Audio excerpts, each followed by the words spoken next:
ஒரு சின்ன பையன் என்னை தேடிட்டு ஓடி வந்தான். ஒரு கதை சொல்லுங்கன்னா, சொந்தமா எதுவும் தெரியாதே என்ன, உங்களுக்கு சொந்தமா எதுவும் தெரியாதுன்னு எனக்கும் தெரியும் அப்படின்னா. இந்த பையன் அடிக்கடி என்கிட்ட வந்து கதை கேட்குறவன், அதனால என்னோட ரகசியம்லாம் அவனுக்கு அத்துப்படி. அதனால தான் அவ்வளவு தெளிவாக அடிச்சு விட்றான். சரி, இப்போ என்ன செய்யலாம்னு, பழைய கதை ஏதாவது ஒன்று சொல்லுங்களேன்னா. உனக்கு கிருஷ்ணதேவராயரை தெரியுமான்னு. அவர்கிட்ட நேரில் பழக்கம் இல்லை, ஆனால் அவரை பற்றி புஸ்தகத்தில் படிச்சிருக்கேன்னா. சரி, இவங்கிட்ட மேற்கொண்டு பேச்சு கொடுத்தா நம்மளை ஒரு மாதிரி ஆக்கி விடுவான் அப்படிங்கிறத யூகம் பண்ணிட்டு அவனை உட்கார வச்சு கடைசி வரைக்கும் குறுக்க பேசக்கூடாது அப்படின்னு ஒரு கண்டிஷனையும் போட்டுட்டு அந்த கதையை சொன்னேன். ஒரு சமயம் கிருஷ்ணதேவராயர் சமஸ்தானத்துக்கு ஒரு பெரிய வித்வான் வந்து சேர்ந்தாராம். என்னோட போட்டி போடுறதுக்கு இந்த ஊரில் யாராவது இருக்கீங்களா அப்படின்னு சவால் விட்டாராம். அந்த ஊரில் இருந்த பெரிய பெரிய வித்வான்லாம் இது ஏதுடா வம்பா போச்சுன்னு நினைக்க ஆரம்பிச்சிட்டாங்க. யாரும் அந்த ஆளோட போட்டி போடுறதுக்கு தயாராக இல்லை. எல்லாரும் நடுங்கிக்கிட்டு இருக்கிறாங்க. அந்த நேரத்தில் ஒருத்தன் மட்டும் தைரியமாக முன்னுக்கு வந்தான். அது யாருன்னா தெனாலிராமன். அந்த சமஸ்தானத்தில் விகட கவி அவன். என்ன அனுப்புங்க போட்டிக்கு, நான் ஜெயிச்சு காட்டுறேன்னா. உனக்கு அவ்வளவு தைரியம் இருக்குதா அப்படின்னு கேட்டாங்க. தைரியம் மட்டும்தான் என்கிட்ட இருக்குது, ஆனால் தைரியம் இருந்தால் அதிர்ஷ்டம் தேடிட்டு வருங்கிறது எனக்கு தெரியும் அப்படின்னா. அடுத்த நாள் போட்டி ஆரம்பமாச்சு. அந்த பெரிய வித்வான் வந்து நின்னார். தெனாலிராமன் எதிரில் வந்து நின்னான். அந்த வித்வான் ஒரு விரலை காட்டினார். தெனாலிராமன் பதிலுக்கு 2 விரலை காட்டினான். வித்வான் 3 விரலை காட்டினார். இவன் உடனே 4 விரலை காட்டினான். உடனே 5 விரலை காட்டினார் அவர். தெனாலிராமன் உடனே தன்னுடைய கை முஷ்டியை காட்டினான், கையை மூடி காட்டினான். அவ்வளோதான். அந்த பெரிய வித்வான் கிருஷ்ணதேவராயர் காலில் விழுந்தார். நான் தோத்துட்டேன், என் தோல்வியை ஒத்துக்கிறேன் அப்படின்னு சொல்லிவிட்டார். கிருஷ்ணதேவராயர் அவரை தனியாக அழைச்சிட்டு போய் என்ன நடந்ததுன்னு விசாரித்தார். அந்த வித்வான் விளக்கம் கொடுத்தார். ஆண்டவன் ஒருவன் தான் உண்டுங்கிறத விளக்கறதுக்காக நான் ஒரு விரலை காட்டினேன். அப்படி இல்லை, சக்தியை சேர்த்தா சக்தி சிவன் 2 பேர் உண்டுன்னு உங்கள் வித்வான் 2 விரலை காட்டினார். மூர்த்திகள் 3 பேருங்கிறதுக்காக நான் 3 விரலை காட்டினேன். வேதங்கள் 4ன்னு சொல்லி ஒரு 4 விரலை காட்டினார். பஞ்சபூதங்கள் 5ன்னு நான் 5 விரலை காட்டினேன். அதையெல்லாம் அடக்கி ஆளணும்னு சொல்லி அவர் கையை மூடி உறுதியாக காட்டினார். அடடா, உங்கள் வித்வானுக்கு எப்பேற்பட்ட அறிவு! அவர் தான் ஜெயிச்சார், நான் தோத்துட்டேன் அப்படின்னார் அவர். அப்படி சொல்லிவிட்டு அவர் போயிட்டார். அதுக்கப்புறம் தெனாலிராமனை கூப்பிட்டு என்னப்பா நடந்தது அப்படின்னு கேட்டாராம். அதுக்கு தெனாலிராமன் விளக்கம் கொடுத்துருக்குறான். அவன் முதல்ல என்னை கொன்னுடுவேன்னு அந்த வித்வான் ஒரு விரலை காட்டினான். உடனே ஒரு 2 கண்ணையும் தோண்டி விடுவேங்கிறதுக்காக நான் 2 விரலை காட்டினேன். உனக்கு நாமம் போட்டுருவேன்னு சொல்லி 3 விரலை காட்டினான். அதை அழிச்சிருவேன்னு 4 விரலை காட்டினேன். உன்னை அரைஞ்சிருவேன்னு அவன் 5 விரலை காட்டினான். நான் உங்களை குத்தி விடுவேன்னு சொல்லி கையை மூடி காட்டினேன் அப்படின்னா. இப்போ பாருங்க, ஜெயிச்சது யார்? தைரியம் மட்டும் இருந்துட்டா அதிர்ஷ்டம் தானா தேடி வருங்கிறது எவ்வளவு உண்மையாக போச்சு. அதனால நாம் எப்பவும் தைரியமாக இருக்கணும்னு சொல்லிவிட்டு என் எதிரில் கதை கேட்டுட்டு உட்காந்துருந்த சின்ன பையனை பார்த்தேன். அவன் என்னை நிமிர்ந்து பார்த்தான். அவன் தன்னோட கை கால் 2ஐயும் ஒரு மாதிரியாக என் முன்னால் தூக்கி 20 விரலை காட்டினான். எனக்கு ஒன்றும் புரியல. இதுக்கு என்னப்பா அர்த்தம்னு கேட்டேன். இதே கதையை இதுக்கு முன்னாடி என்கிட்ட 20 தடவை நீங்கள் சொல்லியிருக்கீங்கன்னு அர்த்தம் அப்படின்னா. ஒருத்தர் வேகமாக நடந்து போகிறார். கடைத்தெருவில் ஒரு ஸ்வீட்டு கடையை பார்க்குறார். உடனே சடன் பிரேக் போட்டது மாதிரி நிற்கிறார். ஒரு ஸ்வீட் வாங்கி சாப்பிட்லாமேன்னு மனசு சொல்லுது. டாக்டர் வேணாம்னு சொல்லியிருக்கிறார், உடம்புக்கு ஒத்துக்காது, அதனால் அது வேணாம்னு சொல்லுது அறிவு. இவர் மனசு சொல்கிறத கேட்கல, அறிவு சொல்கிறபடி கேட்குறார். அதனால் மறுபடியும் வேகமாக அங்கேருந்து நடந்து போயிடுறார். அவர் நல்ல மனுஷன். மனுஷனுக்கு அறிவும் இருக்குது, உணர்ச்சியும் இருக்குது. எதுக்கு எடுத்தாலும் உணர்ச்சி வசப்பட்டுக்கிட்டு இருக்கக்கூடாது, அறிவு வசத்தில் நாம் இருக்கணும். அப்போ தான் நாம் நல்லபடியாக வாழ முடியும். இல்லைன்னா அவஸ்தை தான். மகாபாரதத்தில் சந்தனுன்னு சொல்லி ஒரு அரசன் வர்றான். அவன் ஒரு சமயம் அறிவு வசப்படாமல் உணர்ச்சி வசப்படுறான். அதாவது ஒரு நாள் கங்கை கரையில் ஒரு அழகான பொண்ணை பார்க்குறான். இவனுடைய மனசு அவகிட்ட போயிடுது. அவளை வந்து கல்யாணம் பண்ணிக்கிறதுக்கு ஆசைப்படுறான். அந்த பொண்ணு சரின்னு சம்மதிக்கிறா. ஆனால் ஒரு நிபந்தனை போடுறா. அந்த நிபந்தனைக்கு சம்மதம்னு சொன்னாதான் உன்னை கல்யாணம் பண்ணிக்குவேன்னு சொல்றா. சரி, அவ போட்ட நிபந்தனை என்ன தெரியுமா? இது மாதிரி, நான் உங்க மனசு புண்படுற மாதிரி எந்த காரியம் பண்ணாலும் நீங்க என்ன ஏன்னு கேட்கக்கூடாது, நான் செய்யற காரியத்தை தடுக்கவும் கூடாது. அப்படி நீங்க செஞ்சா அடுத்த கணமே நான் உங்களை பிரிஞ்சு போயிடுவேன். இதுதான் அந்த பொண்ணு போட்ட நிபந்தனை. சந்தன அரசன் இந்த நிபந்தனையை வந்து ஒத்துக்கலாமா? இதை அறிவுபூர்வமாக யோசிச்சிருந்தா இதுக்கு கட்டுப்பட்டுருக்க மாட்டான். இந்த நிபந்தனைக்கு நான் சம்மதிக்க மாட்டேன்னு தான் சொல்லியிருக்கணும். ஆனால் அவன் அந்த நேரத்தில் உணர்ச்சி வசத்தில் இருந்தான். அதனால் நீ என்ன சொன்னாலும் சரின்னு ஒத்துக்கிட்டான். அவள் கல்யாணம் பண்ணிக்கிட்டான். இதனால என்ன ஆச்சு? 7 பச்சை இளம் குழந்தைகளை பிறந்த உடனே அவள் கங்கையில் தூக்கி எறிஞ்சி கொல்லக்கூடிய கோர காட்சியை இவன் ஒன்று பின்னாடி ஒன்றா பார்க்க வேண்டியதாக போச்சு. கடைசியில் 8வது குழந்தை பிறந்ததுன்னு தான் அவனுடைய அறிவு மேலோங்குது. அந்த கொடிய செயலை தடுத்து நிறுத்துறான். அந்த 8வது குழந்தை தான் பின்னாடி பீஷ்மர் ஆகிறார். ஒரு பக்தி பிரசங்கத்தில் ஒரு பேச்சாளர் இந்த விஷயத்தை சொல்லிவிட்டு இன்னொரு விஷயமும் சொன்னார். அது என்னன்னா, சந்தனு மன்னன் அறிவுக்கும் உணர்ச்சிக்கும் நடுவில் அகப்பட்டு தவிச்சதுனால அவன் வம்சத்தில் வந்த கௌரவர்கள் உணர்ச்சி வசப்பட்டாங்க, பாண்டவர்கள் அறிவு வசப்பட்டாங்க அப்படின்னு சொன்னார். மனுஷனுக்கு உணர்ச்சியை விட அறிவு மேலோங்கி இருக்கணுங்கிறது சரிதான். ஆனால் அந்த அறிவை எப்படி உபயோகப்படுத்துகிறோங்கிறது முக்கியம். ஒருத்தர் சொன்னார், சார் இன்னைக்கு கோயம்புத்தூரில் ஒரு கல்யாணம், அதுக்கு நான் போக முடியலேன்னு நினைக்கும் பொழுது மனசுக்கு ரொம்ப வருத்தமாக இருக்குது சார் அப்படின்னார். ரொம்ப உணர்ச்சி வசப்பட்டார். அதுக்காக கவலைப்படாதீங்க சார், ஒரு வாழ்த்து தந்தி கொடுத்துருங்களேன் அப்படின்னார் இன்னொருத்தர். அது எப்படி சார் முடியும்னார் அவர். நான் தானே சார் கல்யாணம் மாப்பிள்ளை அப்படிங்கிறார் அந்த ஆள். ஒரு நண்பர் வந்தார். ரொம்பவும் இறுக்கமாக உடை அணிஞ்சிருந்தார். அதாவது ஆடைக்குள்ளே அவர் மாட்டிக்கிட்டு இருந்தது மாதிரி தெரிஞ்சது. ஏன் துணி குறைச்சலாக எடுத்துட்டீங்களா அப்படின்னு கேட்டோம். இல்லைங்க, எனக்கு எப்போவுமே இறுக்கமாக உடை அணிகிறது தான் பிடிக்கும் அப்படின்னார். ஒருத்தர் எப்படி உடை அணிகிறார் அப்படிங்கிறத வச்சு அந்த ஆள் எப்படிப்பட்டவர் அப்படிங்கிறத கண்டுபிடிச்சிடலாம். உடை அணிகிற விதம் ஒருத்தருடைய மனநிலையை வெளிப்படுத்துதான். இப்போ இறுக்கமான உடை அணிகிறவங்க பொதுவாக மன நிம்மதி இல்லாதவங்களாக இருப்பாங்களாம், கோபக்காரங்களாக இருப்பாங்களாம். ரொம்ப தொலைதொலைப்பாக ஆடை அணிகிறவங்க இருக்கிறாங்கல்ல, அவங்கெல்லாம் அமைதியான ஆளாக இருப்பாங்களாம், சாந்தமாக இருப்பாங்களாம். இவங்கெல்லாம் போராடுறதுக்கு சரியாக வரமாட்டாங்களாம். இப்படி ஒரு கணிப்பு இருக்குது. அதனால தான் போர் வீரர்களுக்கெல்லாம் இறுக்கமான உடையை தான் கொடுக்கறது வழக்கம். ஆனால் சன்னியாசிகளை பாருங்கள், அவங்களுக்கெல்லாம் ரொம்ப தொலை உடைகள் தான். அவங்கெல்லாம் டைட் பேண்ட் போட்டுக்கிட்டு நிற்க மாட்டாங்க சன்னியாசிகள்லாம். அதே மாதிரி சன்னியாசிகள்லாம் காவி உடைய தேர்ந்தெடுக்கிறதுக்கும் காரணம் உண்டு. பல ஆண்டுகள் சோதனை செஞ்சு பார்த்துட்டு தான் சன்னியாசத்துக்கு காவி தான் சரி அப்படின்னு முடிவு பண்ணியிருக்கிறாங்க. இப்போ பௌதீக விஞ்ஞானப்படியும் அதுதான் சரி. அதாவது சூரிய ஒளியில் 7 வண்ணங்கள் உண்டு. ஒரு பொருள் மேலே அது விழும் பொழுது அந்த பொருள் நமக்கு சிவப்பாக தெரிஞ்சதுன்னா அந்த பொருள் சிவப்பை தவிர மற்ற எல்லா நிற கதிர்களையும் உள்வாங்கிக்கிட்டு சிவப்பு நிறத்தை மட்டும் வெளியில் விடுது. அதாவது விலக்கி விடுது. அதனால தான் அந்த பொருள் சிவப்பாக தெரியுது. உடல் ஆரோக்கியத்துக்கு ஓரளவு சிவப்பு தேவைப்படுது. அதனால தான் காவி உடை அணிஞ்சால் சூரிய ஒளி ஓரளவு சிவப்பை விலக்கிவிடும்.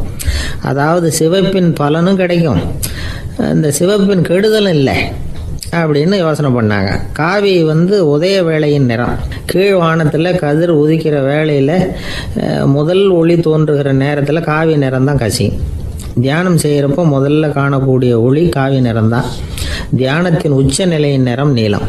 தியானம் காவி நிறத்தில் ஆரம்பமாகி நீல நிறத்தில் நிறைவடைகிறது அப்படிங்கிறார் ஓஷோ.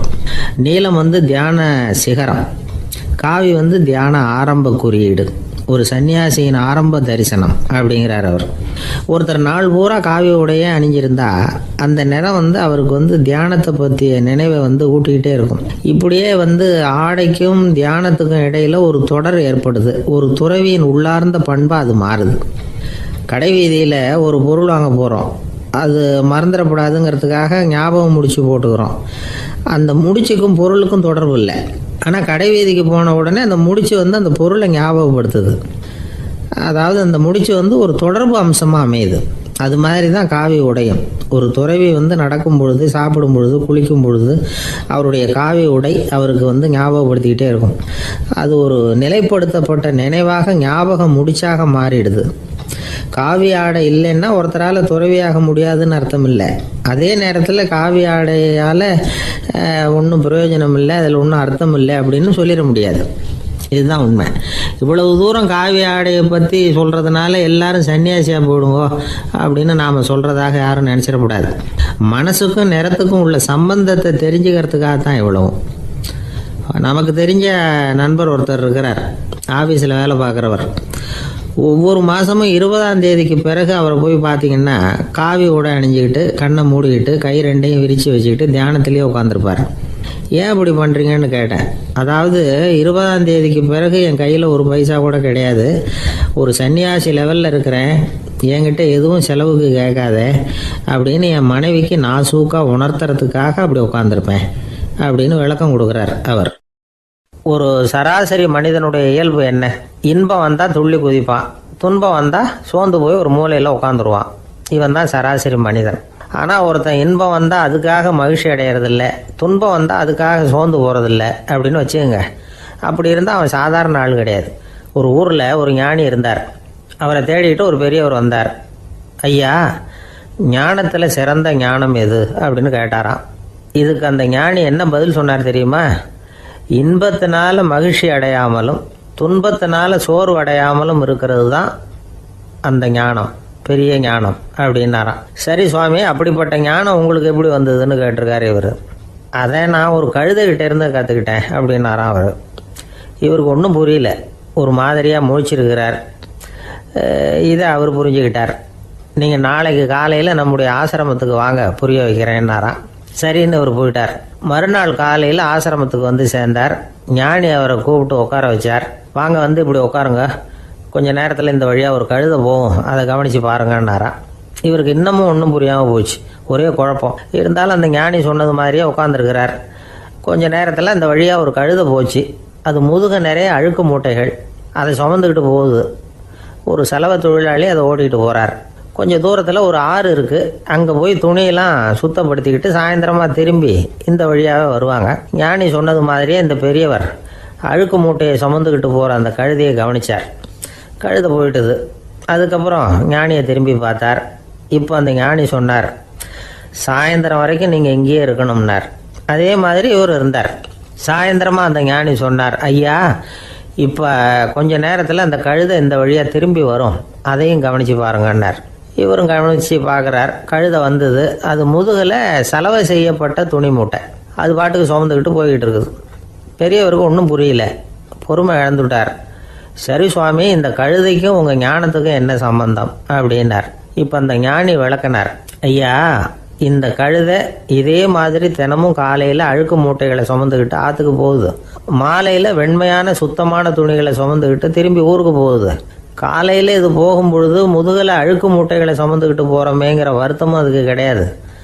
சாயந்தரம் திரும்பி வரும்பொழுது சுத்தமான துணிகளை சுமந்துக்கிட்டு வர்றோமேங்கிற மகிழ்ச்சி அதுக்கு இல்லை.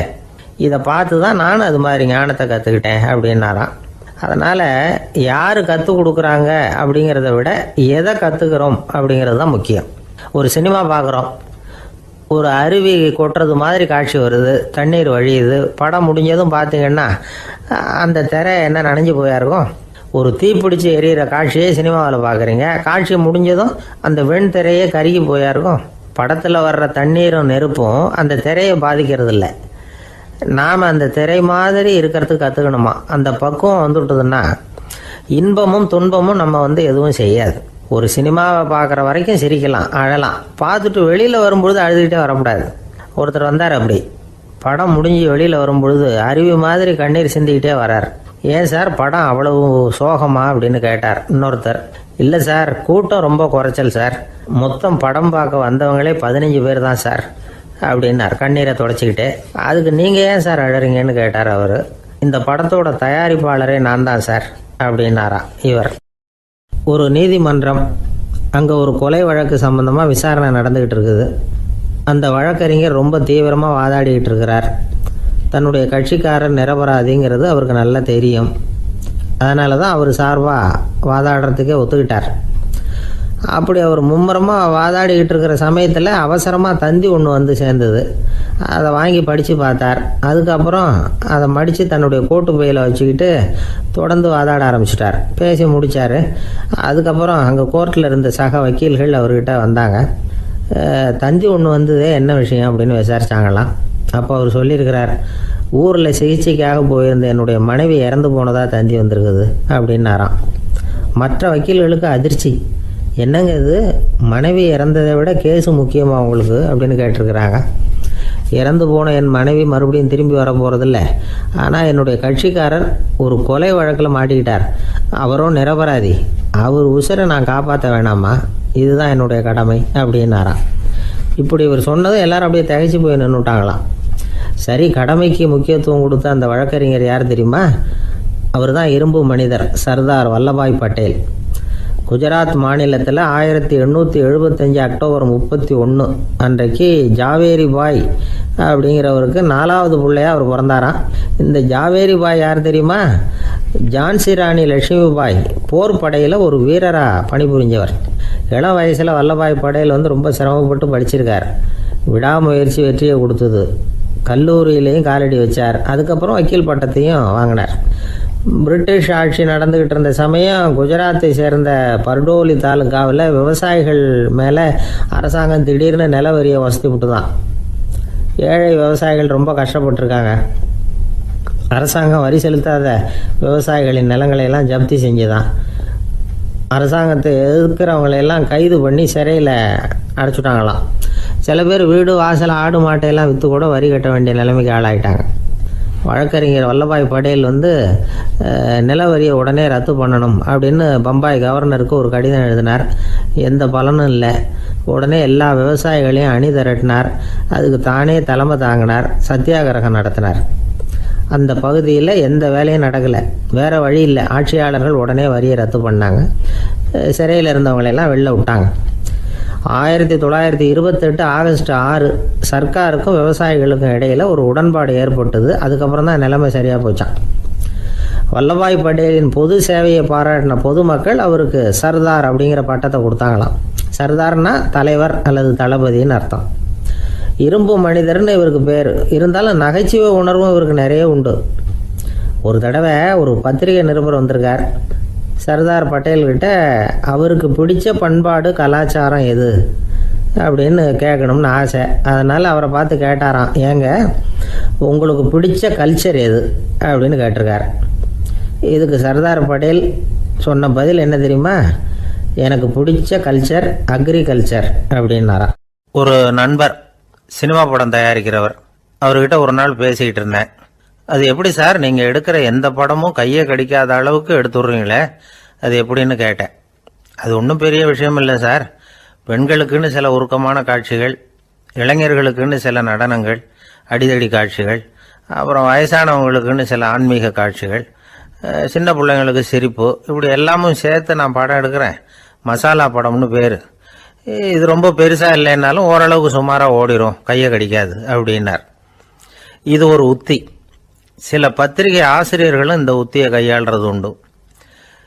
இந்த உத்திக்கு பார்னம் உத்தி அப்படின்னு பேர். பார்னம் எஃபெக்ட் அப்படின்னு சொல்லுவாங்க.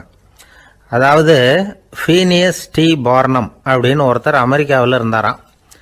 அதாவது 19ஆம் நூற்றாண்டில் அமெரிக்காவில் கொடிகட்டி பறந்த ஒரு சர்க்கஸ் நிறுவனத்தின் அதிபர் அவர். இந்த உலகத்தில் ஒவ்வொரு நிமிஷமும் ஒரு ஏமாளி பறந்துக்கிட்டே இருக்கிறான் அப்படிங்கிறது அவருடைய சித்தாந்தம். ஒவ்வொருத்தரையும் திருப்திப்படுத்துகிற அளவுக்கு அம்சங்களை கொஞ்சம் கொஞ்சமாக கலந்து கேளிக்கை நிகழ்ச்சிகளை நடத்தினது தான் அவருடைய மகத்தான வெற்றிக்கு காரணம். அதனால் அந்த உத்தியை யார் கடைப்பிடிச்சாலும் சரி, அதுக்கு பார்னம் உத்தி அப்படின்னு பேர் வந்துட்டுது. ஜோசியம் சொல்கிறவங்களுக்கும் இந்த உத்தி தான் கை கொடுக்குது. ஒரு விஷயத்த ஒருத்தருடைய கோள் நிலைகள் அல்லது கையெழுத்து நிரூபிக்கிறதாக அவர்கிட்ட சொன்னால் அதை அவர் நம்பிவிடுவார். ஆனால் அந்த விஷயம் நல்லதாக இருக்கணும், நேர்மையானதாக இருக்கணும், அதாவது பாசிட்டிவாக இருக்கணும். 8ஆம் இடத்துல குரு, 9ஆம் இடத்துல சனி, நீங்கள் ஒரு பெரிய மேதை தான் அப்படின்னு சொல்லுவாங்க. கேட்குறவங்களுக்கு அதை மறுக்கிறதுக்கு மனசு வராது. அப்படி சொல்லும் பொழுது கூடவே என்ன கொஞ்சம் முன்கோபம் அதிகமாக இருக்கும், இருந்தாலும் அது உடனே மறைஞ்சிரும் அப்படின்னு சில அற்ப விஷயங்களையும் சொன்னாலும் அதையும் சரிதான்னு சொல்லி ஒத்துக்குவாங்க. ஆளுமையை எடை போடுகிற ஒரு நிறுவப்பட்ட உத்தியின் மூலமாக தன்னுடைய குணாதிசயங்கள் கண்டுபிடிக்கப்பட்டதாக அவர் நம்புறது தான் இதுக்கு காரணம். இந்த மாதம் பணத்தட்டுப்பாடு கொஞ்சம் இருக்கும், உடம்புல ஏதாவது கொஞ்சம் அசௌகரியம் இருக்கும், வீட்டுக்குள்ளே லேசாக மனஸ்தாபம் வரலாம், இது மாதிரி பொதுப்படையாக சிலதை சொன்னாலே போதும், மக்களை நம்ப வச்சுடலாம். இதெல்லாம் நமக்கு மட்டும்தான் ஏற்படுது அப்படின்னு சொல்லி அவங்க நினைக்கிறது தான் காரணம். இதுதான் பார்னம் உத்திங்கிறது. மனிதர்கள் பாராட்டுகளை விரும்புகிறதும் விமர்சனங்களை வெறுக்கிறதும் பார்னம் உத்தியின் அடுத்த கூறு. அதனால் ஒருத்தருக்கு ஜோசியம் சொன்னாலும் சரி, அவருடைய ஆளுமையை மதிப்பிடுறதாக இருந்தாலும் சரி, அவரை புகழற மாதிரி இருந்தாலும் சரி, அப்படி இருந்தால் தான் அது சரியாக இருக்கும். சாதகமான விஷயங்களை அதிகமாகவும் பாதகமான விஷயங்களை நாசூக்காகவும் சொன்னால் மக்கள் அதை நம்பிவிடுவாங்க. ஒருத்தரை கருமின்னு சொன்னால் ஏற்றுக்க மாட்டார், அதையே கொஞ்சம் மாற்றி நீங்கள் கொஞ்சம் சிக்கனமான ஆசாமி அப்படின்னு சொன்னால் நீங்கள் சொல்கிறது சரிதான் சார் அப்படிம்பார்.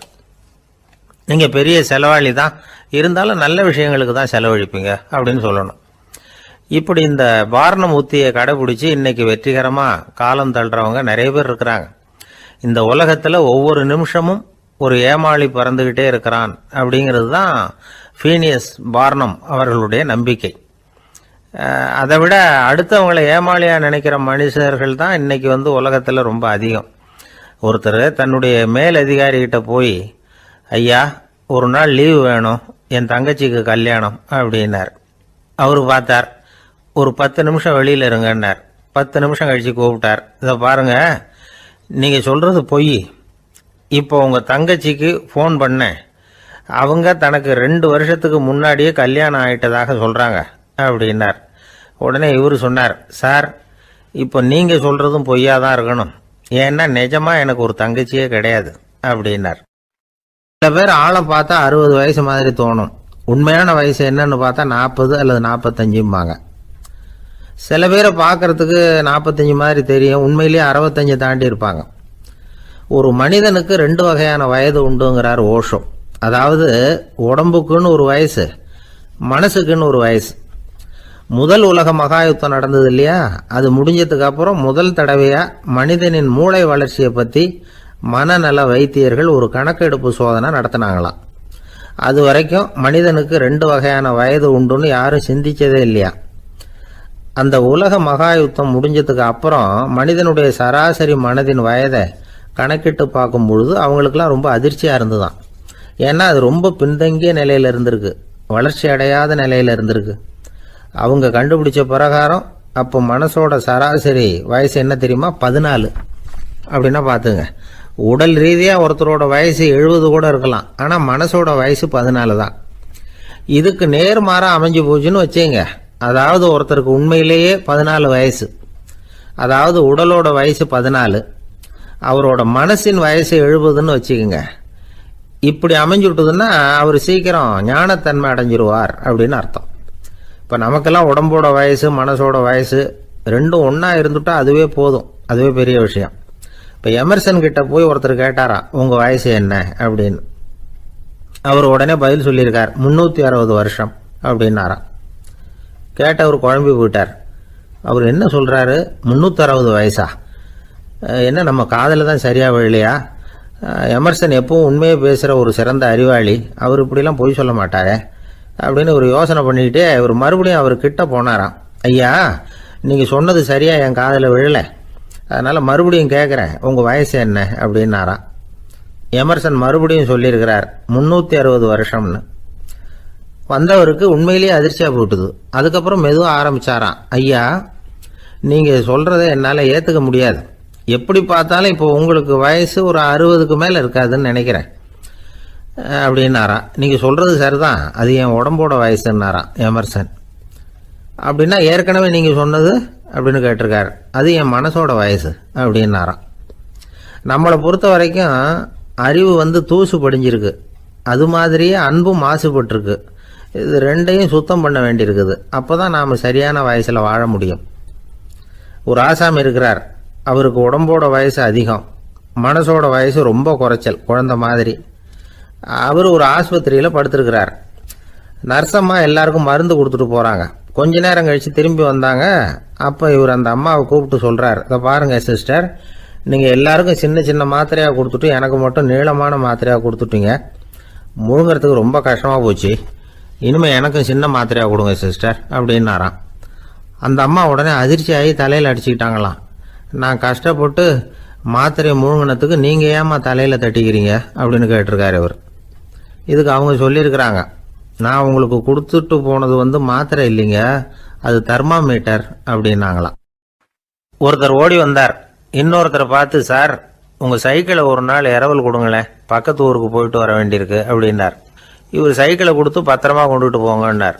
சார் இதை பத்திரமா கொண்டு போகிறேன், கவலையே வேணாம், ஏன்னா இது உங்களோட சைக்கிள் அப்படின்னு நான் நினைக்கல, என்னோட சைக்கிளாக நினைக்கிறேன் அப்படின்னார். அதுக்கப்புறம் தான் இவருக்கு உண்மையாகவே பயம் வந்துட்டுது. ஏன்னா அவர் சொன்னது மாதிரி அதை தன்னோட சைக்கிளாவே நினைச்சு தள்ளிட்டு போட்டா என்ன பண்றது? எது எதை நம்முடையதா நினைக்கணுங்கிறதுக்கு ஒரு வரையறை இருக்கு. சில பேர் ஆபீஸையே வீடா நினைச்சு விடுறது உண்டு. அப்படிப்பட்டவங்க கூட வீட்டை ஆபீஸா நினைக்கிறது இல்லை. ஏன்னா வீட்டில் இவர் ஆபீஸராக நடந்துக்க முடியறதில்ல. இதெல்லாம் ஒரு பக்கம் இருக்கட்டும். இப்போ விஷயத்துக்கு வருவோம். பொறியியல் மேதை டாக்டர் விஸ்வேஸ்வரய்யா இருந்தார் இல்லையா, பாரத ரத்னா விருதெல்லாம் கொடுத்தாங்களே. ஆபீஸ் வேலை வேற, சொந்த வேலை வேற அப்படிங்கிறதுக்கு ஒரு உதாரணமா இருந்தவர் அவர். மைசூர் மகாராஜா கிட்ட திவானா இருந்தார். அவர் ஒரு நாள் அரசாங்க வேலை காரணமா வெளியூர் போயிருந்தார். ஹாசன்கிற ஊருக்கு பக்கத்துல ஒரு பயண மாளிகை, அங்க தங்கிவிட்டார். ராத்திரி அங்க தங்கி இருந்துட்டு விடிஞ்சதும் ஊருக்கு திரும்புறதாக திட்டம். ராத்திரி தூங்குறதுக்கு ரொம்ப நேரம் ஆயிட்டுது. ரொம்ப நேரம் வரைக்கும் அரசாங்க சம்பந்தப்பட்ட வேலைகளையே பார்த்துக்கிட்டு இருக்கிறார். அரசாங்க ஃபைல்கள் நிறைய இருந்தது. அதையெல்லாம் ஒவ்வொன்றா எடுத்தார், படித்து பார்த்தார், பரிசீலனை பண்ணார். அதில் எழுத வேண்டியதை எழுதினார், கையெழுத்து போட்டார். ஒரு வழியாக அந்த வேலையெல்லாம் முடிஞ்சுது. அதுக்கப்புறம் என்ன பண்ணார்னா, தன்னுடைய சூட்கேஸை திறந்தார். அதிலிருந்து 2 மெழுகுவத்தியை எடுத்து கொளுத்தி வச்சார். அந்த பயண மாளிகையில் அது வரைக்கும் எரிஞ்சுக்கிட்டு இருந்த மின்சார விளக்குகளை அணைச்சுட்டார். அதுக்கு பிறகு அந்த மெழுகுவத்தி வெளிச்சத்தில் சில புத்தகங்களை தொடர்ந்து படிக்க ஆரம்பிச்சிட்டார். அந்த பயண மாளிகையில் பணியாளராக இருந்தவர் இதை பார்த்துட்டு ஓடி வந்தார். மறுபடியும் மின் விளக்கு போடுறதுக்காக போனார். விஸ்வேஸ்வரய்யா அதை பார்த்துட்டு போட வேணாம்ட்டாராம். இது வரைக்கும் நான் அரசாங்க அலுவல்களை கவனிச்சுக்கிட்டு இருந்தேன், அதனால மின் விளக்குகள் அப்போ எரிஞ்சதில் தப்பு இல்லை. இப்போ நான் புத்தகம் படிச்சுக்கிட்டு இருக்கேன், இது என்னுடைய சொந்த வேலை. இங்கே இருக்கிற மின் விளக்கு அதுக்காக ஏன் எரியணும் அப்படின்னு கேட்டாராம். இப்போ இருக்கிற சில அரசு பணியாளர்கள்கிட்ட இந்த சம்பவத்தை பேச்சோட பேச்சா சொல்லி பார்த்தேன். அவங்களால இதை ஜீரணிக்கவே முடியல. நேர்மை தேவைதான் சார், அதுக்காக அவ்வளவு தூரத்துக்கு அது தேவையா அப்படிங்கிறாங்க. விஸ்வேஸ்வரய்யா அப்படி பண்ணினது தான் ஒரு நேர்மையாளர் அப்படின்னு இந்த உலகத்துக்கு நிரூபிக்கணுங்கிறதுக்காக இல்லை. தான் அப்படி நடந்து காட்டினா தன்னை சுற்றி இருக்கிறவங்களும் அதை கேள்விப்படுறவங்களும் முடிஞ்ச அளவுக்கு பொது வாழ்க்கையில் அரசு பணியில் நேர்மையை கடைபிடிக்க முயற்சி பண்ணலாமே அப்படிங்கிறதுக்காகத்தான். இப்போவும் சில பேர் இருக்கிறாங்க, இவங்க ஆஃபீஸ் வேற வீடு வேறன்னு நினைக்கிறது இல்லை, அவ்வளோ உரிமை. ஒருத்தர் அப்படிதான், அவருக்கு அவசரமாக 5000 ரூபா தேவைப்பட்டது. ஆஃபீஸு பணத்தை எடுத்துக்கிட்டார். அந்த நேரம் பார்த்து ஆடிட் வந்துட்டுது. ஆப்பிட்டுக்கிட்டார். விசாரணை நடக்குது. அவர் சொல்றார், சார் நான் நேரம் காலம் பார்க்காம ஆஃபீஸில் வேலை செய்வேன். ஏன்னா அதை என்னோட ஆஃபீஸாக நினைக்கிறேன். அவசரத்துக்கு அந்த பணத்தை எடுத்தேன், மறுபடியும் வச்சுடலாம்னு தான் இருந்தேன். அதுக்குள்ளே இப்படி ஆயிட்டுது. நீங்கள் என்ன நினைச்சாலும் சரி, நான் ஆஃபீஸ் வேற வீடு வேற அப்படின்னு நினைக்கிறது இல்லை, அது என்னோட சுபாவம் அப்படின்னார். விசாரணை பண்ணவர் தீர்ப்பு வழங்கினார். உங்கள் சுபாவத்துக்கு மதிப்பு கொடுத்து நானும் தீர்ப்பு வழங்குறேன். நீங்கள் கொஞ்ச நாள் ஜெயிலில் இருந்துட்டு வாங்க, அது உங்களுக்கு கஷ்டமாக இருக்காதுன்னு நினைக்கிறேன். ஏன்னா அங்கே போனாலும் நீங்கள் உங்கள் சுபாவப்படி வீடு வேற ஜெயில் வேறன்னு நினைக்க மாட்டீங்க அப்படின்னாராம். ஒரு நண்பர் யாருக்கோ ஃபோன் பண்ணிட்டு இருந்தார். அவர் பேசி முடிச்சதும் நான் அவரை பார்த்து, இப்போ ஃபோன் பண்ணீங்களே அந்த ஃபோன் நம்பர் என்ன அப்படின்னு கேட்டேன். அவர் தலையை சொரிஞ்சுக்கிட்டார், ஞாபகம் வரலன்னார். சரி சார் அதை விடுங்க, உங்கள் மனைவி பேர் என்ன அப்படின்னு கேட்டேன். மாலதின்னார். என்ன சார் இது வேடிக்கை, கொஞ்ச நேரத்துக்கு முன்னாடி பேசின ஃபோன் நம்பர் மறந்து போச்சு. எப்போவோ கல்யாணம் பண்ணிக்கிட்ட மனைவி பேர் மறக்கல, அதை கரெக்டாக சொல்லிவிட்டீங்களே அப்படின்னு கேட்டேன். அவர் என்ன ஒரு மாதிரியாக பார்த்தார். அவர் அப்படி என்னை பார்த்ததில் ஒன்றும் தப்பு இல்லை, ஏன்னா நாம் எல்லாருமே அப்படித்தானே. ஒரு குறிப்பிட்ட காரியத்துக்காக தொலைபேசியில் ஒருத்தட்ட பேசுகிறோம், அதுக்கப்புறம் அந்த எண் நமக்கு அனாவசியம், அதனால் மறந்துடுறோம். இதுக்கு பேர் தான் தற்காலிக ஞாபகம். ஆனால் மனைவி பேரை மறந்துட முடியுமா? முடியாது. அது அவசியமான ஒன்று. அடிக்கடி அந்த பேரை உபயோகப்படுத்துகிறோம், அதனாலேயும் அது முக்கியங்கிறதுனாலேயும் அதை மறக்கிறது இல்லை. இதுக்கு பேர் நிரந்தர ஞாபகம். சரி, இந்த தற்காலிக ஞாபகம் நிரந்தர ஞாபகம், இது 2 ஞாபக அளவுகளையும் கட்டுப்படுத்துறது எது அப்படின்னா மூளைக்குள்ள நடக்கிற மின்சார நடவடிக்கைகள் தான். தற்காலிக ஞாபகம் ஒரு மின்னல் மாதிரி தோன்றி மறையுது. நிரந்தர ஞாபகம் ஒரு படிவம் போல மூளையில படிஞ்சுடுது. ஒரு சம்பவத்தின் பல பிரதிகள் மூளையில பல்வேறு பகுதிகளிலேயும் படியறதுனால ஒன்னு மறைஞ்சாலும் மறந்தாலும் இன்னொன்னு மறையறதில்லை. இப்படிப்பட்ட நிலைமையில தான் தொண்டையில இருக்கு, வாயில வரமாட்டேங்குது சார் அப்படிமா. ஒருத்தருக்கு எந்த துறையில ஆர்வமும் ஈடுபாடும் அதிகமோ அது சம்பந்தமான ஞாபக சக்தி அதிகமா இருக்கும். தொழிலை விரும்புகிற ஒரு டெலிபோன் ஆபரேட்டருக்கு எண்கள்லாம் நல்ல ஞாபகம் இருக்கும். அது மாதிரி கவிஞர்களுக்கு வார்த்தைகள் நல்ல ஞாபகத்தில் இருக்கும். இது ஒரு பக்கம் இருந்தாலும் ஒரு மூளை எண்களை விட எழுத்துக்களை விட படங்களை ரொம்ப சுலபமா ஞாபகத்தில் வச்சுக்குது. புரிஞ்சுக்கிற தன்மை, அனுபவம், புத்தி கூர்மை இது கூடி குறையிறத பொறுத்து ஞாபக சக்தியும் ஏறும் இறங்கும். இப்போ உதாரணத்துக்கு ஒரு பையனுக்கு படித்தது எதுவும் ஞாபகத்தில் இல்லைன்னா அவன் அதை சரியாக புரிஞ்சுக்கலன்னு அர்த்தம். இந்த மறதிங்கிறது எந்த சமயத்தில் ஒரு பிரச்சனை ஆகுது தெரியுமா? உங்களுக்கு வேண்டியப்பட்ட ஒருத்தரை ஞாயிற்றுக்கிழமை சாயந்தரம் சரியாக 5 மணிக்கு கடற்கரைக்கு வர சொல்லிவிட்டு அந்த நேரத்தை மறந்துட்டா அது பரவாயில்ல, வர சொன்னதையே மறந்துட்டாதான் நிலைமை மோசம்னு அர்த்தம். இப்படி இருந்தால் இது சிகிச்சை எடுத்துக்க வேண்டிய நிலைமைங்கிறத புரிஞ்சுக்கணும். ஆமாம், இதுக்கும் மருந்து இருக்கு. ஆனால் மூளை குறிப்பிட்ட அளவுக்கும் கீழே இயங்குறப்போவோ இன்னொன்று சொல்லுவாங்க, இந்த நியூரோ டிரான்ஸ்மிட்டர் அப்படின்னு சொல்லுவாங்க. அப்படிங்கிற மூளை ரசாயனம் ரொம்பவும் குறைஞ்சி போகிறப்போ மட்டும்தான் உபயோகப்படும். டாக்டர் என்ன சொல்கிறாங்க தெரியுமா? மூளையை பொறுத்த வரைக்கும் அதில் ஞாபக சக்தி அதிகமாக உள்ள மூளை, மறதி உள்ள மூளை அப்படின்னு ஒன்றும் கிடையாது அப்படிங்கிறாங்க. நினைவு வச்சுக்கிறதுக்கு பயிற்சி அளிக்கப்பட்ட மூளை, பயிற்சியற்ற மூளை அப்படின்னு வேணும்னா சொல்லலாம் அப்படின்னு சொல்கிறாங்க. அதனால நம்ம ஞாபக சக்திங்கிறது நம்ம கிட்ட இருக்கிற பயிற்சி, முயற்சி இதை பொறுத்து தான் அமையும்.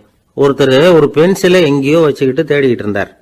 அப்புறம் என்னமோ தீவிரமா யோசனை பண்ணி அதை ஞாபகப்படுத்தி பார்த்துக்கிட்டு இருந்தாராம். எதிரில் உட்காந்துருந்தவர் சொன்னார், பென்சிலை தானே தேடிட்டு இருக்கீங்க, அது உங்க வலது காதில் இருக்குது சார் அப்படின்னாராம் அவரு. இதுக்கு அவரு சொல்லியிருக்காரு, பென்சிலை வலது காதில் தான் வச்சிருக்கேங்கிறது எனக்கு நல்லா ஞாபகம் இருக்கு, ஆனா எது வலது காதுங்கிறது தான் மறந்து போச்சு அப்படின்னாராம். அவர் அதை தான் யோசிச்சுட்டு இருந்திருக்கிறார். ஒருத்தர் ரொம்ப கவலையோட உட்காந்துருந்தார். எதை பத்தி சார் கவலைப்படுறீங்கன்னு கேட்டோம். எதிர்காலத்தை பத்தி கவலைப்படுறேன்னார். ஏன்னு கேட்டோம். என்ன பண்றதுன்னே தெரியல சார், எதிர்காலம் ஒரே இருட்டா இருக்கு, பாதையே புரியலன்னார். இன்னைக்கு நம்ம இளைஞர்கள் பல பேருக்கு எதிர்காலம் இருட்டா தான் தெரியுது. அவங்கெல்லாம் இந்த கதையை கொஞ்சம் கேட்கணும். ஒரு மலை அடிவாரத்தில் ஒரு சின்ன கிராமம். அந்த மலை ரொம்ப உயரமானது. அடர்த்தியாக செடி கொடிகள் மரங்கள் அதில் மண்டி கிடக்குது. பகல் வேளையில் இருட்டாக தான் இருக்கும், அவ்வளோ அடர்த்தி. அந்த மலை உச்சியில் ஒரு கோவில். முத நாள் ராத்திரியே புறப்பட்டாதான் காலையில் அந்த கோயிலுக்கு போய் சேர முடியும். கிராமத்து இளைஞன் ஒருத்தன் அந்த மலை உச்சிக்கு போக வேண்டியிருந்தது. கையில் ஒரு விளக்கை எடுத்துக்கிட்டு முத நாள் ராத்திரியே புறப்பட்டான். புறப்பட்டு போனவன் கிராமத்து எல்லையிலேயே நின்றுட்டான். ஏன் தெரியுமா? அவன் கையில் இருந்த விளக்கோட வெளிச்சம் 10 அடி தூரத்துக்கு தான் தெரியுது. அது வரைக்கும் தான் பாதை தெளிவாக இருக்குது. அதுக்கு அப்பால எல்லாம் ஒரே இருட்டாக இருக்குது, பாதை புரியல. இவன் யோசனை பண்ணி பார்த்தான். மனசுக்குள்ள ஒரு சந்தேகம். 10 அடி தூரம் தானே வெளிச்சம் தெரியுது, அப்படின்னா நாம் 10 அடி தூரம் தானே போக முடியும். அதுக்கு அந்தாண்ட ஒரே இருட்டாக இருக்குது, அதில் எப்படி நாம் நடந்து போகிறது? நாம் ரொம்ப தூரம் நடந்து போய் ஆகணுமே. அப்படிப்பட்ட நினப்பெல்லாம் அவனுக்கு வந்துவிட்டது. இதுதான் அவன் மனசில் ஏற்பட்ட தயக்கம். இப்படி யோசிச்சுக்கிட்டே அந்த இளம் ஆசாமி புறப்பட்ட இடத்துலயே நின்றுகிட்டு இருக்கிறான். அந்த சமயத்தில் ஒரு வயசான பெரியவர் அந்த பக்கமாக வந்தார். அவர் கையில் இதை விட சின்னதாக ஒரு விளக்கு வச்சிருந்தார். அது எப்படின்னா அது ஒரு 5 அடி தூரத்துக்கு தான் வெளிச்சம் காட்டுது. அவ்வளவு சின்ன விளக்கு. அவரும் மலை உச்சிக்கு போகிறதுக்காக தான் வந்துகிட்டு இருக்கிறார். அவரை பார்த்து இவன் கேட்டான், என்ன பெரியவரே, இவ்வளவு சின்ன விளக்க வச்சுக்கிட்டு அவ்வளவு தூரத்துக்கு எப்படி மலையேற போறீங்க அப்படின்னு கேட்டான். நீ ஏன் இப்படி தயங்கிட்டே நிற்கிறேன்னு கேட்டார் பெரியவர். என்கிட்ட இருக்கிற விளக்கு 10 அடி தூரத்துக்கு தான் பாதையை காட்டுதுன்னா. இப்போ பெரியவர் சொன்னார், தம்பி, உன் கையில் இருக்கிற விளக்கு கொடுக்குற வெளிச்சத்தை வச்சு நீ முதல்ல 10 அடி தூரம் முன்னாடி போ. 10வது அடியில் போய் நின்றுக்கிட்டு பாரு, மறுபடியும் ஒரு 10 அடி தூரத்துக்கு பாதை தெரியும். இப்படி உன் கையில் இருக்கிற விளக்கு தொடர்ந்து வெளிச்சம் காட்டிக்கிட்டே இருக்கும். நீ முன்னேற முன்னேற அந்த வெளிச்சமும் முன்னேறும். அதனால் எத்தனை கிலோமீட்டர் தூரம் வேணும்னாலும் நீ இந்த 10 அடி தூரம் வெளிச்சத்தை வச்சுக்கிட்டே நீ போயிடலாம், புறப்படு அப்படின்னார். இப்போ தான் அந்த பெரியவர் சொன்னது இளைஞனுக்கு பளிச்சுன்னு புரிஞ்சுதான். உடனே உற்சாகமாக புறப்பட்டான், உச்சிக்கு போய் சேர்ந்தான். இந்த கதையிலேருந்து நாம் புரிஞ்சிக்க வேண்டியது என்ன தெரியுமா? நீண்ட கால திட்டம் ஒன்று போடும் பொழுது நமக்கு முன்னாடி இருக்கிறத மறந்துட்டு மனசை போட்டு குழப்பிக்க கூடாது. உங்கள் கையில் என்ன இருக்கோ அதுலேயே உங்கள் எதிர்காலம் மறைஞ்சிருக்குது. கண் முன்னாடி தெரியறத வச்சு ஆரம்பிங்க, போக போக வழி தானாக புலப்படும் அப்படிங்கிறார் ஒரு பெரியவர். பெரிய பயணங்களையெல்லாம் இப்படி தான் நடத்த வேண்டியிருக்கும். ஒவ்வொரு அடியாக எடுத்து வச்சா ஓடி போய் சேர்ந்து விடலாம். மலைச்சி போய் நின்றுட்டா நின்றுக்கிட்டே இருக்க வேண்டியது தான். நம்ம ஆள்லாம் ரொம்ப மோசமாக இருக்கிறாங்க. ஒருத்தன் அப்படி தான் நீண்ட தூர பிரயாணம் ஒன்று புறப்பட்டான். ரயில் போய்கிட்டே இருந்தது. கொஞ்ச தூரம் போச்சு, பாதி வழியில் கையில் வச்சுருந்த டிக்கெட்டை காற்றுல விட்டுட்டான். ஐயோ, என் டிக்கெட்டு போயிட்டுதே அப்படின்னு கத்த ஆரம்பிச்சுட்டான். பக்கத்தில் இருந்த பெரியவர் அவனை பார்த்து பரிதாபப்பட்டு, கவலைப்படாத தம்பி, போனா போகுது, வேற டிக்கெட் வாங்கிக்கலாம் அப்படின்னு ஆறுதல் சொன்னார். அதுக்கு அவன் சொல்கிறான், சார், நான் அதுக்காக அழலை, அந்த டிக்கெட்டு கிடைச்சா தானே நான் எந்த ஊருக்கு போகணுங்கிறது எனக்கு தெரியும் அப்படிங்கிறான். ஒரு அம்மா, அவங்களுக்கு 35 வயசு இருக்கும், குடும்பத்தில் எந்த கஷ்டமும் இல்லை, இருந்தாலும் காரணம் இல்லாமல் பிள்ளைங்க பேரில் கோவப்படுறது, எரிஞ்சு விடுறது அவங்க வழக்கம். பிள்ளைங்க அழும், உடனே அவங்க மனசும் சங்கடப்படும். இன்னொரு அம்மா, நல்ல வேலையில் இருக்கிறவங்க, வாரத்துக்கு ஒரு தடவையாவது தலைவலி வந்துடும். இவங்களுக்கெல்லாம் உடம்புல எந்த கோளாறும் இல்லை, மனசு மட்டும் சரியாக இருக்காது, தூக்க மாத்திரை கையில் வச்சுருப்பாங்க. 30-35 வயசுடைய பெண்களுக்கு சர்வசாதாரணமாக காணப்படுகிற மனக்கோளாறு இது. இதுக்கு பேர் மனவாட்டம், டிப்ரெஷன், மனமடிவு அப்படின்னு சொல்லலாம். இந்த நோய்க்கு அறிகுறி என்ன தெரியுமா? மனசில் வருத்தமான உணர்வு இருக்கும், அடிக்கடி அழலாம் போல தோணும். முன்னால எல்லாம் எந்தெந்த செயலில் ஆர்வம் இருந்ததோ அதெல்லாம் குறைஞ்சிரும், அல்லது சுத்தமாகவே ஆர்வம் இல்லாமல் போயிடும். சில பெண்கள் இளம் வயசில் பக்கத்தில் இருக்கிறவங்க கிட்ட கலகலப்பாக பேசுவாங்க, வீட்டை அலங்கரிக்கிறதுல ஆர்வம் இருக்கும். இப்போ அதில் எல்லாம் ஆர்வம் இல்லாமல் போயிடும். எந்த வேலை செஞ்சாலும் சீக்கிரம் களைப்பு அடைஞ்சுடுறது மாதிரி ஆகிடும். நமக்கு யாருமே உதவியாக இல்லை, நம்ம எல்லாரும் கை விட்டுட்டாங்க போல இருக்குதே அப்படிங்கிற உணர்வுலாம் உண்டாகும். தன்னைத்தானே குறை சொல்லிக்குவாங்க, நாம் தப்பு பண்ணிவிட்டோம் போல இருக்குதே அப்படின்னு தோணும். குற்றம் பண்ணிட்டதா நினச்சி கஷ்டப்படுவாங்க. பசி இருக்காது, தூக்கத்தில் தொந்தரவு இருக்கும், அடிக்கடி செத்து போடலாங்கிற உணர்வு வரும், தற்கொலை பண்ணிக்கலாங்கிற எண்ணம் உண்டாகும். சில பேர் தற்கொலை முயற்சியில் கூட ஈடுபடுவாங்க. சில பேருக்கு பலவிதமான உடல் வலிகள் இருக்கும், பலவீனம் இருக்கும், சீக்கிரமாக களைப்படைஞ்சு போடுவாங்க. இதெல்லாம் மனவாட்ட நோய்க்கான தன்மைகள். இந்த மனவாட்டம், அதாவது டிப்ரெஷனை 2 வகையாக பிரிக்கலாமா. ஒன்று தானாக உண்டாக்கிக்கிறது, இன்னொன்று எதிர் விளைவை உண்டு பண்ணுகிற அல்லது நரம்பு சம்பந்தப்பட்ட டிப்ரெஷன். தானாக உண்டாக்கிக்கிற மனவாட்ட நோய் இருக்கு பாருங்க, அதுக்கு ஏதாவது சூழ்நிலை காரணமாக இருக்கலாம், அல்லது இல்லாமலும் போகலாம். மூளையில் டொப்பாமைன் அல்லது செரட்டோனின் இதோட அளவு குறையும் பொழுது இந்த டிப்ரெஷன் உண்டாகுது. இதுக்கு ஓரளவு பிறவி காரணங்கள் கூட இருக்கலாம், குடும்பத்தில் வேற சிலருக்கும் வரலாம். பாதிக்கப்பட்ட பெண்ணை பார்க்கறதுக்கு பலவீனமாக தெரியும், கடுமையான குற்ற உணர்வு இருக்கும், தனியாக இருக்கிறதுக்கு ஆசைப்படுவாங்க, நடு ராத்திரியில் எழுந்திரிச்சு உட்காந்து கஷ்டப்பட்டுக்கிட்டு இருப்பாங்க, கொடூரமான முறையில் தற்கொலை பண்ணிக்க முயற்சி பண்ணுவாங்க, தீ வச்சுக்கிறது, அமிலத்தை குடிக்கிறது, தூக்கில் தொங்குறது. இப்படி தானாக வரவழைச்சிக்கிற மனவாட்ட நோய் மறையக்கூடிய நோய். ஒரு தடவை வந்தால் 3லேருந்து 6 மாதம் வரைக்கும் நீடிக்கும். இடைப்பட்ட காலங்களில் நோயாளி இயல்பாக இருப்பார். எதிர் விளைவை உண்டு பண்ணுகிற அல்லது நரம்பு சம்பந்தப்பட்ட மனவாட்ட நோய் எப்படின்னா, கணவன் மனைவி, மாமியார் மருமகள், இப்படிப்பட்ட உறவு முறை பிரச்சனைகள், தோல்விகள், எரிச்சல்கள், ஆபீஸ் பிரச்சனை, இப்படிப்பட்ட சூழ்நிலையால் உண்டாகிறது. எல்லாத்துக்கும் மருந்து இருக்குது, மார்க்கம் இருக்குது, கவலைப்பட வேண்டியதில்லை, தைரியமாக இருக்கணும். உளவியல் மருத்துவம் இதுக்கு ரொம்ப உபயோகமாக இருக்கும். சில பெண்களை பாருங்கள், அவங்க எதுக்கும் அலட்டிக்கிறது இல்லை. ஒரு அம்மா அப்படி தான் தன்னுடைய கணவனை அழைச்சிக்கிட்டு ஒரு மனநோய் மருத்துவர்கிட்ட வந்தாங்க. டாக்டர், எங்கள் வீட்டுக்காரர் திடீர்னு ஒரு மாதிரி ஆயிட்டார், வித்தியாசமாக நடந்துகிறார். எப்படின்னா, இவர் தன்னையே ஒரு ஒட்டடை பூச்சியாக நினச்சிக்கிட்டு இருக்கிறார். அப்படி நினச்சிக்கிட்டு தன்னுடைய தலையாலேயே வீட்டில் உள்ள ஒட்டடையெல்லாம் தொடச்சிக்கிட்டு இருக்கிறார் அப்படின்னாங்க. எவ்வளவு நாளாக அப்படி இருக்குதுன்னு கேட்டார் டாக்டர். 1 வாரமாக அப்படி இருக்குது அப்படின்னாங்க அந்த அம்மா. அப்படின்னா முன்னாடியே ஏன் அழைச்சிட்டு வரல அப்படின்னு கேட்டார் டாக்டர். வீடு பூரா சுத்தமாகட்டுமேனு பார்த்துக்கிட்டு இருந்தேன் டாக்டர் அப்படின்னாங்களாம் அந்த அம்மா. ஒரு ஊரில் ஒரு ஞானி இருக்கிறார், ரொம்ப பெரிய ஞானி, ரொம்ப வயசாயிட்டுது. கடைசி காலத்தில் அவர்கிட்ட சில பேர் வந்தாங்க. உங்கள் குரு யார் அப்படின்னு கேட்டாங்க. அவர் நிமிர்ந்து பார்த்தார்.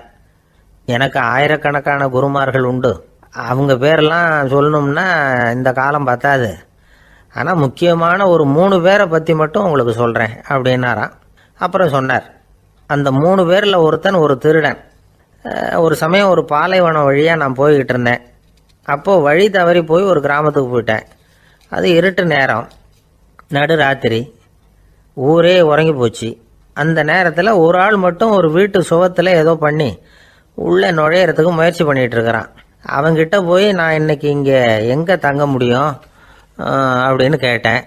அதுக்கு அவன், இந்த ராத்திரி வேளையில் அது ரொம்ப சிரமம், ஒரு திருடனோட உங்களால் தங்க முடியும்னா நீங்கள் என்னோட தங்கலாம் அப்படின்னா. நான் அவங்க கூட 1 மாதம் தங்கியிருந்தேன். ஒவ்வொரு நாள் ராத்திரியும் இப்போ நான் என்னுடைய வேலைக்கு போகிறேன், நீங்கள் ஓய்வு எடுத்துக்கோங்க அப்படின்னு சொல்லிவிட்டு போவான். அவன் திரும்பி வந்த உடனே உனக்கு ஏதாவது கிடைச்சிதான்னு நான் கேட்பேன். அதுக்கு அவன், இன்னைக்கு ராத்திரி ஒன்றும் இல்லை, நாளைக்கு மறுபடியும் முயற்சி பண்ணுவேன் அப்படின்பா. எப்பவும் அவன் நம்பிக்கை இழந்ததே கிடையாது, எப்பவும் சந்தோஷமாகவே இருப்பான். நானும் ரொம்ப காலமாக தியானம் பண்ணிக்கிட்டே இருந்தேன், ஒன்றுமே நடக்கலை. ஆனால் நான் என்ன பண்ணேன் தெரியுமா, மனசு வருத்தப்படும், நம்பிக்கை இழந்துருவேன். அப்போல்லாம் அந்த திருடனுடைய விடாமுயற்சி தான் ஞாபகத்துக்கு வரும். அதனால் அந்த திருடன் எனக்கு ஒரு குரு. என்னுடைய 2வது குரு யாருன்னா அது ஒரு நாய். இது எப்படின்னா, ஒரு சமயம் எனக்கு ரொம்ப தாகமாக இருந்தது. ஒரு நதியை நோக்கி போயிட்டு இருந்தேன். அப்போ ஒரு நாயும் வந்தது, அதுக்கும் தாகம். ஓடி வந்து ஆற்றை பார்த்தது. அதோட நிழல் வந்து ஆற்றுல தெரிஞ்சது. அதை பார்த்ததும் பயந்துட்டுது. அதாவது அது தன்னுடைய சொந்த உருவத்தையே கண்டு பயந்தது. அதை பார்த்து குறைக்குது, திரும்பி ஓடிச்சு. ஆனால் அதுக்கு தாகம் அதிகமாக இருந்ததுனால அது மறுபடியும் திரும்பி வந்தது. பார்த்தா மறுபடியும் தண்ணியில் நாயோட உருவம் தெரியுது. இப்படி சில தடவை பண்ணிச்சு. இருந்தாலும் கடைசியில் தண்ணியில் குதிச்சுட்டுது துணிஞ்சி. இப்படி குதித்த உடனே அதோட உருவமும் மறைஞ்சுட்டுது. இதை பார்த்தேன். நான் என்ன புரிஞ்சுக்கிட்டேன்னா, எவ்வளவு தான் பயம் இருந்தால் கூட ஒருத்தன் தைரியமாக காரியத்தில் இறங்கணும் அப்படிங்கிறத புரிஞ்சுக்கிட்டேன். இந்த போதனை அந்த நாய்கிட்ட இருந்து எனக்கு கிடைச்சிது. இது ஒன்று. அடுத்தது என்னுடைய 3வது குரு யாருன்னா அது ஒரு சின்ன குழந்தை. நான் ஒரு சமயம் ஒரு நகரத்துக்கு போனேன். அங்கே ஒரு குழந்தை எரிகிற மெழுகுவத்தி ஒன்று எடுத்துக்கிட்டு வந்தது. நான் அந்த குழந்தைய பார்த்து வேடிக்கையாக கேட்டேன், ஏன் பாப்பா இந்த மெழுகுவத்தியை நீயாவே கொளுத்துனியா அப்படின்னு கேட்டேன். ஆமான்னுது அந்த குழந்தை. சரி, இந்த மெழுகுவத்தி முன்னாடி எரியாமல் இருந்தது, இப்போ எரியுது. இந்த மெழுகுவத்திக்கு வெளிச்சம் எங்கேருந்து வந்தது, அதை எனக்கு காட்ட முடியுமா அப்படின்னு கேட்டேன் அந்த குழந்தைகிட்ட. இதுக்கு அந்த குழந்தை சிரிச்சுக்கிட்டு அந்த மெழுகுவத்தியை ஊதி அணைச்சுட்டுது. அதுக்கப்புறம் என்னை பார்த்து கேட்டுது, இப்போ இந்த மெழுகுவத்தியின் வெளிச்சம் போனதை பார்த்தீங்க இல்லையா, அது எங்கே போச்சுன்னு எனக்கு சொல்லுங்க அப்படின்னுது. அந்த குழந்தை இப்படி கேட்டதும் என்கிட்ட இருந்த ஆணவம் அழிஞ்சுட்டுது. நான் படித்ததெல்லாம் அந்த வினாடியில் சுக்கு நூறாக போயிட்டுது. என்னுடைய முட்டாள்தனத்தை நான் உணர்ந்தேன் அப்படின்னு இவ்வளவும் அந்த ஞானி விவரமாக சொன்னாராம். அதனால் நாம் இன்னார்கிட்டே இருந்து தான் இதை கற்றுக்கணுங்கிறது இல்லை, யாருக்கிட்டே இருந்தும் எதையும் கற்றுக்கலாம். நம்மால் ஒருத்தன் ஒரு நாய் வளர்த்துக்கிட்டு இருந்தான். அந்த நாய்க்கு வால் கிடையாது, யாரோ ஏற்கனவே வெட்டி எடுத்துட்டாங்க. இந்த நாய் தான் சார் எனக்கு குரு, அதுகிட்டே இருந்து கூட நான் பாடம் கற்றுக்கிட்டு இருக்கிறேன் அப்படின்னா. அப்படி என்ன கற்றுக்கிட்டேன் இந்த வால் இல்லாத நாய்கிட்டே இருந்து அப்படின்னு கேட்டோம். நாம் யாருக்கிட்டையும் வாலாட்டக்கூடாது அப்படிங்கிற பாடத்தை அதுகிட்டே இருந்து தான் நான் கற்றுக்கிட்டேன் அப்படின்னா. இந்த உலகத்தில் எவ்வளவோ உயிரினங்கள் இருக்குது, ஒவ்வொன்றும் ஒவ்வொரு விதமாக சண்டை போடுது. இப்போ 2 மாடு சண்டை போட்டுக்குதுன்னு வச்சுங்க, என்ன பண்ணும், 2 முட்டிக்கும். அதுக்கு சண்டை போடுறதுக்கு ஆயுதமாக உபயோகப்படுறது அதோட கொம்பு. 2 சேவல் சண்டை போட்டுக்குதுன்னு வச்சுங்க, அதுக்கு ஆயுதமாக உபயோகப்படுறது அதோட கால் நகம். காலால் தான் அது ஒன்றோட ஒன்று சண்டை போட்டுக்கும். ஆனால் 2 மனுஷன் சண்டை போட்டுக்கிறான்னு வச்சுங்க, இவன் இன்னதை தான் ஆயுதமாக உபயோகப்படுத்துவான்னு குறிப்பிட்டு சொல்ல முடியாது. கல்லை எடுப்பான், கத்தி எடுப்பான், துப்பாக்கி எடுப்பான், என்ன வேணாலும் பண்ணுவான். வாயால் திட்டுவான், கையால் அடிப்பான், காலால் உதைப்பான், சகலகலா வல்லவன். விலங்குகள்லாம் பொதுவாக வாயை சாப்பிட்றதுக்கு மட்டும்தான் உபயோகப்படுத்துது. ஆனால் இவனுக்கு சாப்பிட்றதுக்கும் அதுதான், சாப்பிட்டு விட்டு திட்டுறதுக்கும் அதுதான். ஆனால் ஒரு விஷயத்தில் மட்டும் கெட்டிக்கிறேன். அதாவது நாம் சண்டை போட்டுக்கிட்டாலும் பரவாயில்லை, கோழிகள் சண்டை போடாமல் இருக்கணும் அப்படின்னு ஆசைப்படுறான். எதுக்காக? கோழிகள் சண்டை போடாமல் இருந்தால் நிறைய முட்டைகள் போடுமா, அதுக்காக தான் இந்த அக்கறை. கோழி பண்ணை வச்சிருக்கிறவங்களுக்கு இது ஒரு பெரிய பிரச்சனை. அதாவது பண்ணையில் இருக்கிற கோழிகளுக்குள்ளே அடிக்கடி சண்டை வந்துடும், அதனால் முட்டை உற்பத்தி குறைஞ்சிரும். சரி, இதுக்கு என்ன பண்ணுறது? பண்ணையில் போய் உட்காந்துக்கிட்டு தினமும் பஞ்சாயத்து பேசிகிட்டு இருக்க முடியுமா? அமெரிக்காவில் கோழி பண்ணை வச்சிருக்கிற ஒருத்தர் இதை பற்றி யோசனை பண்ணி பார்த்தாராம். ஒரு வழியையும் கண்டுபிடிச்சிருக்கார். கோழிக்கெல்லாம் மூக்கு கண்ணாடி மாட்டி விட்டுட்டோம்னா அது சண்டை போடுற குணம் குறைஞ்சிரும், முட்டை அதிகமாகிடும். அந்த கண்ணாடியில் உள்ள லென்ஸு சிவப்பு நிறத்தில் இருக்கணும், அவ்வளவுதான் அப்படின்னு அவர் கண்டுபிடிச்சாராம். இது ஏற்கனவே நடைமுறையில் கண்டுபிடிக்கப்பட்ட ஒரு விஷயம். ஆனால் எல்லா கோழிக்கும் சிவப்பு மூக்கு கண்ணாடி எப்படி மாட்டி விடுறது? அப்படியே மாட்டி விட்டாலும் அது நழுவாமல் இருக்கணுமே.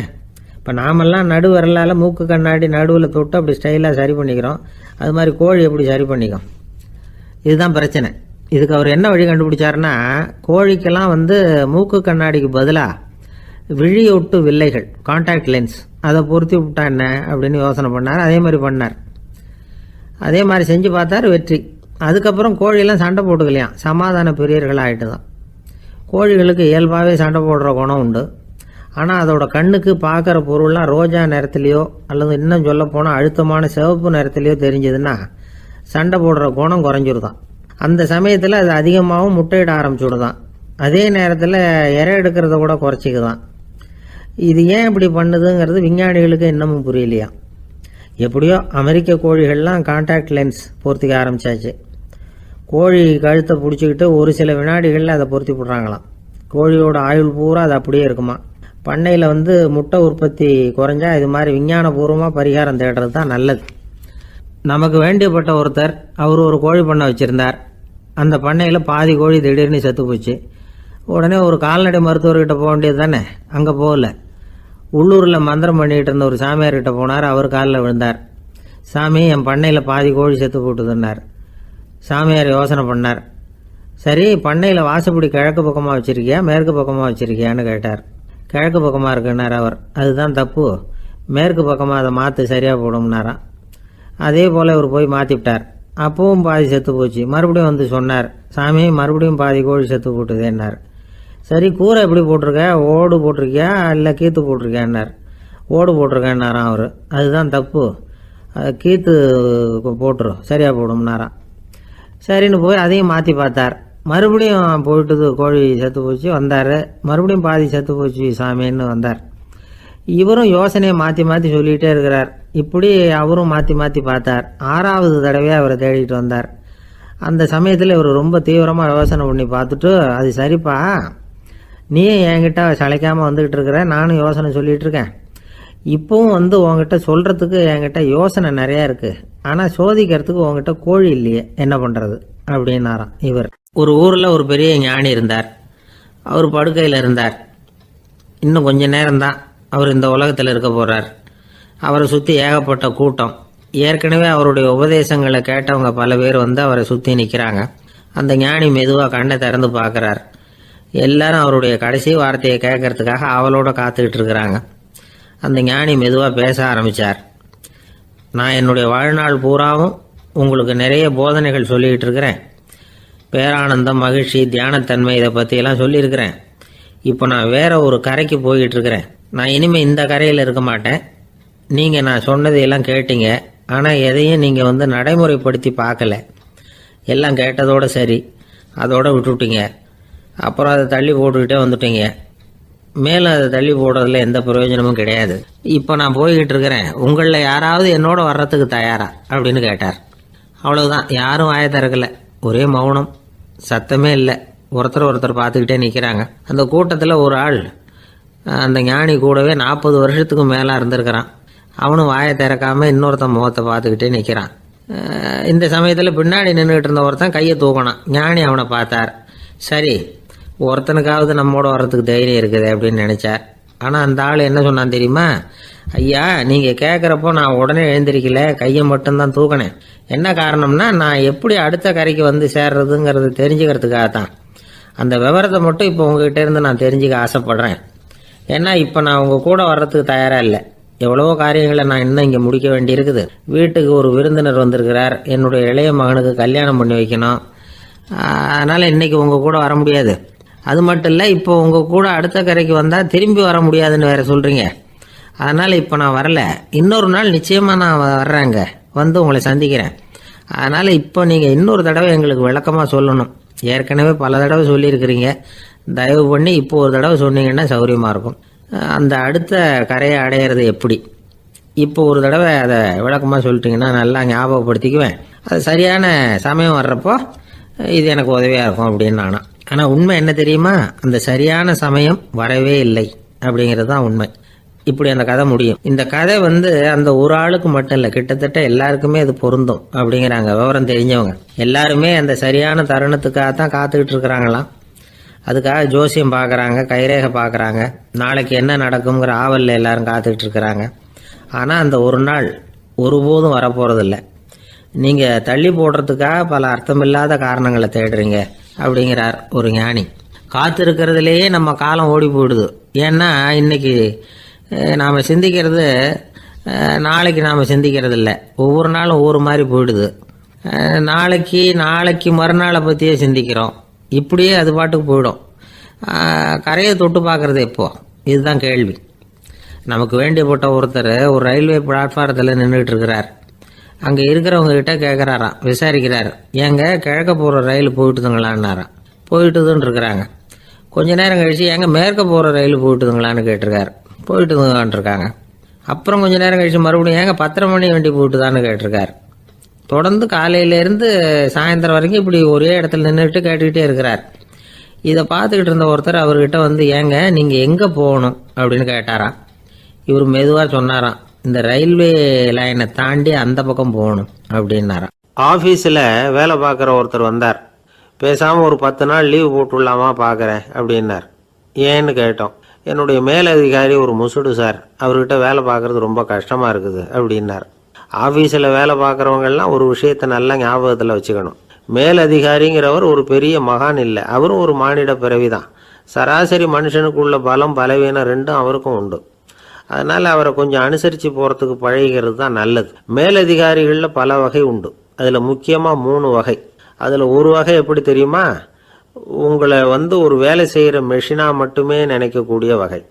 இவங்கள்லாம் எப்படின்னா, எங்கேயாவது வெளியூர் போயிருந்தா கூட அங்கேருந்து ஃபோன் பண்ணுவாங்க, அந்த வேலை என்னாச்சு, இந்த வேலை என்னாச்சு அப்படின்னு. இவங்களுக்கெல்லாம் உங்கள் நலனை பற்றியோ உங்கள் குடும்பத்தை பற்றியோ அக்கறை இருக்காது. நீங்கள் சொல்கிற யோசனை எதுவும் இவங்ககிட்ட எடுபடாது. கொடுத்த வேலையை பாரு, நீ எனக்கு புத்தி சொல்ல வேணாம் அப்படிம்பாங்க. இவங்களை அனுசரித்து போகிறதுக்கு ஒரே வழி, இவங்க எதை சொன்னாலும் சரின்னு சொல்லிவிட்டு வேலையை கவனிக்க வேண்டியது தான். இவங்ககிட்ட வேற எந்த கேள்வியும் கேட்டுக்கிட்டு இருக்கக்கூடாது. ஆமாம் சாமி போடுறது கௌரவ குறைச்சல் இல்லை, அது ஒரு அலுவலக சௌகரியம், அவ்வளவுதான். இன்னொரு வகையான மேலதிகாரிகள் எப்படி தெரியுமா, இவங்கெல்லாம் ஆஃபீஸ் வேலையை பற்றி அதிகமாக கவலைப்பட்டுக்கிட்டு இருக்க மாட்டாங்க. தங்களுடைய சொந்த இமேஜ் பாதிக்கப்படக்கூடாதுங்கிறதுலையே கவனமாக இருப்பாங்க. இவங்கெல்லாம் அடிக்கடி உங்கள் நலனை விசாரிப்பாங்க. அதே மாதிரி நீங்களும் அவரை விசாரிக்கணும்னு எதிர்பார்ப்பாங்க. இந்த ரக அதிகாரிகளுக்கெல்லாம் புது வருட வாழ்த்து அனுப்பலாம், பிறந்தநாள் வாழ்த்து அனுப்பலாம். அவருக்கு எங்கேயாவது ஒரு பாராட்டு விழா நடந்தால் முதல் வரிசையில் போய் உட்காந்து உங்கள் முகத்தை காட்டலாம். ஆஃபீஸ் வேலையை மட்டுமே பார்க்குற பணியாளர்கள் இது மாதிரி அதிகாரிகள்கிட்ட நல்ல பேர் வாங்க முடியாது. இன்னொரு வகையான மேலதிகாரிகள் உண்டு. அவங்க எப்படின்னா, ஆஃபீஸ் வேலையை பற்றியும் கவலைப்பட மாட்டாங்க, தனக்கு கீழே வேலை பார்க்குறவங்கள பற்றியும் கவலைப்பட மாட்டாங்க. எக்காரணம் கொண்டும் தன்னுடைய பொசிஷனுக்கு ஆபத்து வந்துடக்கூடாதுன்னே நினைக்கக்கூடியவங்க இவங்க. இவங்களால் கடுமையான வேலை செய்யவும் முடியாது, தீர்மானிக்கவும் முடியாது.